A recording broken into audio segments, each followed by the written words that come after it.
जय श्री कृष्णा। राधे राधे। आज हम श्री कृष्ण भक्त जनाबाई जी के जीवन चरित्र का श्रवण करेंगे। महामाई श्री जनाबाई जी का नाम भक्त मंडली में बड़े ही श्रद्धा से लिया जाता है। श्री जनाबाई जी प्राय संत सभा में नामदेव जी की दासी के रूप में प्रसिद्ध हुई। आज भी महाराष्ट्र में जनाबाई जी का नाम बहुत ही आदर के साथ लिया जाता है। श्री जनाबाई जी का जन्म महाराष्ट्र की गोदावरी तट पर गंगाखेड़ नामक एक ग्राम में हुआ था। इनके पिता का नाम दवा एवं माता का नाम करुण था। माता जी तो इनके जन्म पर ही पधार गई थी। इनके पिता ने इनका लालन पालन किया। इनके पिता 8 वर्ष की अवस्था में इन्हें पंढरपुर भगवान विट्ठल नाथ के दर्शन कराने लाए और वहीं पर जनाबाई जी का मन रम गया और भगवान विट्ठल नाथ में भक्ति जागृत हुई। जब इनके पिता जाने लगे तो जनाबाई ने वहीं रहने का निश्चय किया, क्योंकि अब इनका मन पंढरपुर में भगवान विट्ठल नाथ में रम चुका था। इसलिए वहीं पंढरपुर पर भक्त नामदेव जी, जो सदैव प्रभु के गुणगान में डूबे रहते थे, उनके घर पर सेवकाई स्वीकार कर ली। नामदेव जी निरंतर नाम में डूबे रहते। नामदेव जैसे भक्त की सेवकाई मिल जाए, ये तो बहुत ही बड़ी बात है। प्रभु के भक्त की सेवकाई तो प्रभु की सेवकाई से भी बड़ी है। जनाबाई के हृदय में बस एक ही बात थी कि नामदेव जी को प्रसन्न करना है। इसलिए नामदेव जी के पूरे परिवार के लिए कपड़े धोना, उनके पूरे परिवार के लिए आटा पीसना, भोजन तैयार करना, बर्तन धोना एवं झाड़ू पोछा आदि जनाबाई बड़ी तन्मयता के साथ करती। संपूर्ण समर्पण के साथ जनाबाई पूरे परिवार की सेवा करते थे। भाव यही था कि शायद किसी दिन नामदेव जी की दृष्टि उन पर पड़ जाए तो उन्हें भगवत साक्षात्कार हो जाए। अब नामदेव जी जो जप करते थे एवं कीर्तन करते थे, वही जनाबाई भी करने लगी। घर के कार्य करते करते जनाबाई निरंतर जप करने लगी। कभी कभी नाम जपते जपते उनकी प्रभु के प्रति अश्रुधारा बह जाती। अब उनके प्रभु के प्रति भाव प्रकट होने लगे। भगवान विट्ठल नाथ के प्रति प्रबल आसक्ति आने लगी। घर के कार्यों से यदि समय मिलता तो भगवान विट्ठल नाथ के मंदिर में जाती और वहां भगवान विट्ठल नाथ के निरंतर निहारती रहती। कभी रोने लगती तो कभी नाचने लगती। जनाबाई जब बर्तन धोती, पोछा लगाती, भोजन तैयार करती, आटा गूंथती, आटा पीसती, इस बात का अवश्य ध्यान रखती थी कि सेवा में कभी भी कोई त्रुटि ना हो और नाम स्मरण भी होता रहे। अब नाम जाप के प्रभाव से उनके आंसू नहीं रुकते थे। सेवा करते करते एकदम से उनकी अश्रुधारा बह निकलती और वे अकस्मात हा विट्ठल पुकारने लगती। संत कबीरदास जी ने जनाबाई जी के विषय में बहुत अधिक सुना था। उनकी भक्ति के विषय में बहुत अधिक सुना था, तो उनके मन में आया कि चलो एक बार श्री जनाबाई जी से मिला जाए।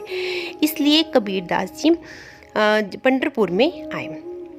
तो जब वो पंढरपुर में आए तो वहाँ आकर उन्होंने देखा कि 2 औरतें आपस में गोबर के उपलों के लिए लड़ रही हैं।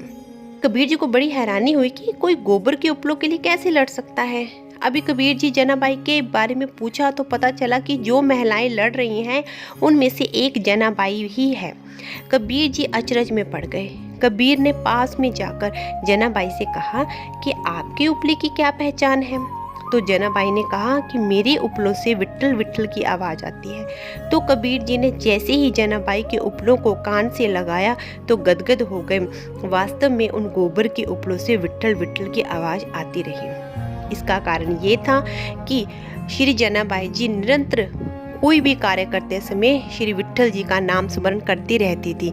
यहाँ तक कि गोबर के उपले बनाते समय भी हा विट्ठल विट्ठल पुकारती, उनका नाम स्मरण निरंतर करती रहती, जिस कारण उनके बनाए हुए उपलों में भी विट्ठल विट्ठल की ध्वनि प्रकट हो रही थी। तो कबीर जी ने समझ लिया कि जनाबाई कोई साधारण स्त्री नहीं है, बल्कि श्री कृष्ण भगवान की, विट्ठल नाथ भगवान की बहुत ही बड़ी भक्त है। अब एकादशी के दिन नामदेव जी के घर में बहुत बड़ा संकीर्तन होता था। रात भर संकीर्तन चलता था। सभी बड़े बड़े भक्त आते थे।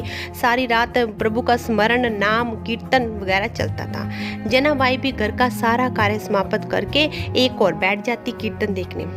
एक दिन एकादशी के दिन जब संकीर्तन चल रहा था तो जनाबाई भी एक कोने में बैठी बैठी नाम स्मरण कर रही थी और नाम स्मरण में इतनी डूब गई कि उसे पता ही नहीं चला कि कब प्रातः हो गई। कब प्रातः हो गई उसे पता ही नहीं चला। सभी भक्तजन अपने अपने घर को चले गए, लेकिन प्रभु के ध्यान में ऐसी मगन बैठी रही कि उसे होश ही नहीं कि सूर्योदय हो चुका है। जब चेतना जागी तो उन्हें लगा, अरे ये तो बहुत बड़ी त्रुटि हो गई। प्रभु की सेवा में इतनी देर तक मैं ध्यान मगन में बैठी रही। पूरे परिवार की सेवा आज मैं समय पर कैसे करूंगी? आटा पीसना है, भोग तैयार करना है, झाड़ू पोछा आदि सभी कार्य करने हैं। अब कैसे होगा सब? ऐसा नहीं है कि उन्हें घर के कार्य करना जनाबाई की एक मजबूरी थी, बल्कि वो इसलिए व्याकुल हो गई क्योंकि जनाबाई घर के सारे कार्य प्रभु की सेवा समझकर प्रसन्नचित्त अवस्था में करती थी।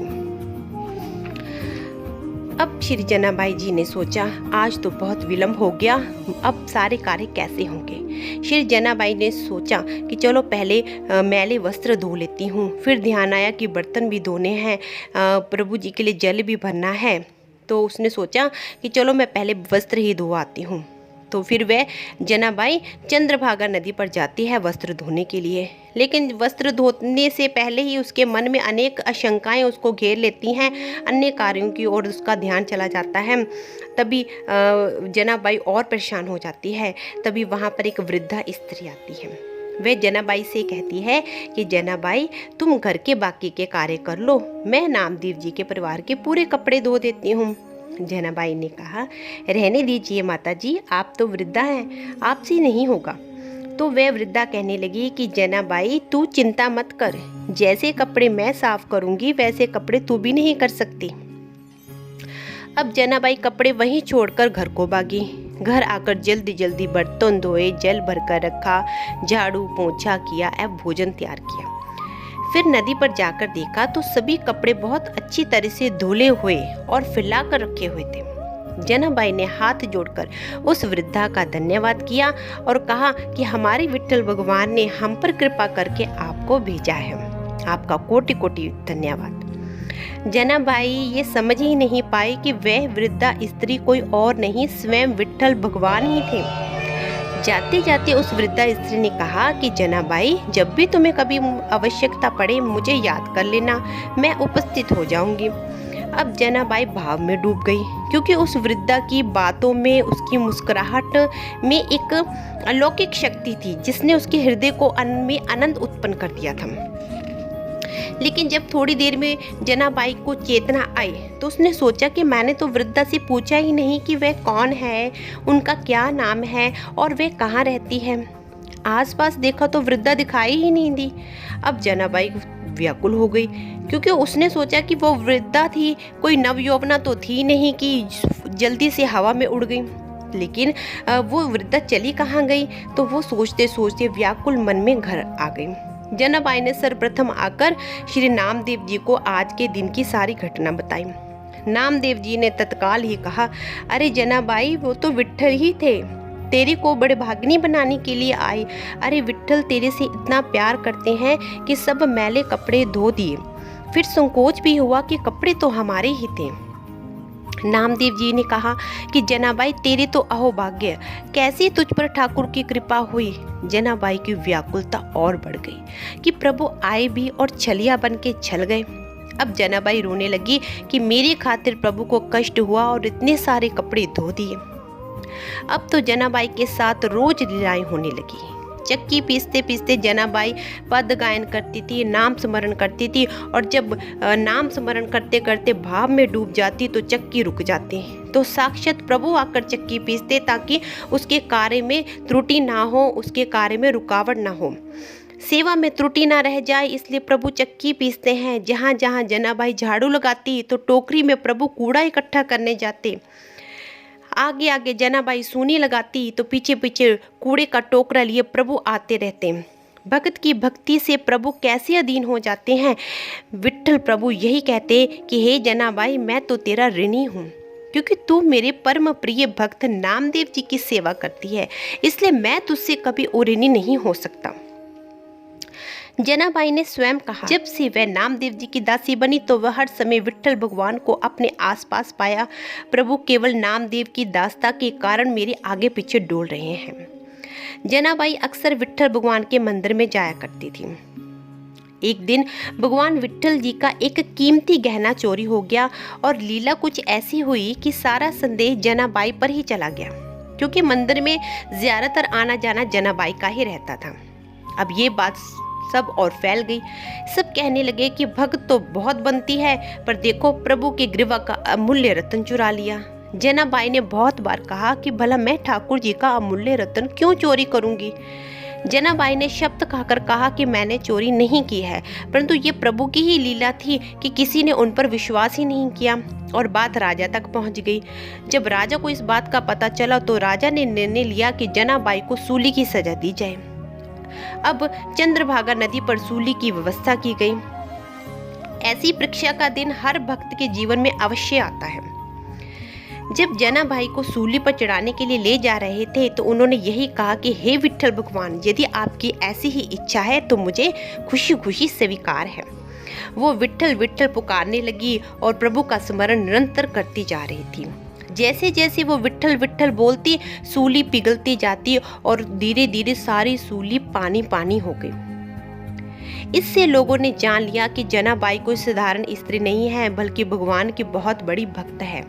श्री जनाबाई जी के जीवन में ऐसी अनेक लीलाएं हुई हैं जिनका हम वर्णन भी नहीं कर सकते, जिससे पता चलता है कि वे उच्च कोटि की कृष्ण भक्त थी। अब इस कथा को यहीं पर विश्राम देते हैं। जय श्री कृष्णा, राधे राधे।